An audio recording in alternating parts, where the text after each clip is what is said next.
Hi everyone, today I'm doing a very exciting thing.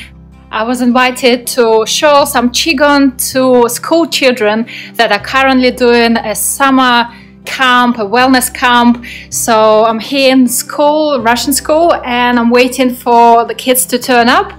So super excited, super happy to share Qigong with younger generation, and I'll try to do some filming and let you know how it goes.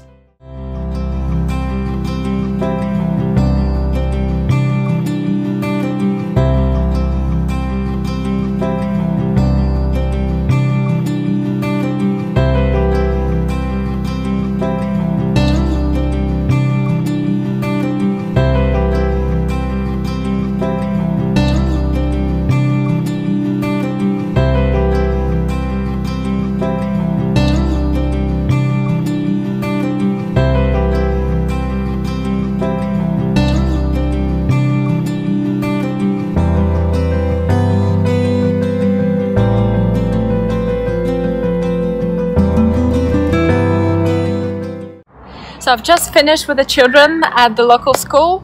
It's been a fantastic experience. I didn't even realize how much energy they actually have. It's been loud, it's been fun, and I really hope they enjoyed it and I enjoyed it.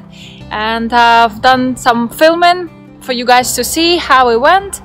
And that's it. Now I'm resting, taking a little break for myself to restore and recover on a swing in the middle of Siberia. This is a forest. Before it was just all forest. Now it's some housing and a playground. So it's really green, it's really fresh, and it's a good place to just rest and take time for yourself.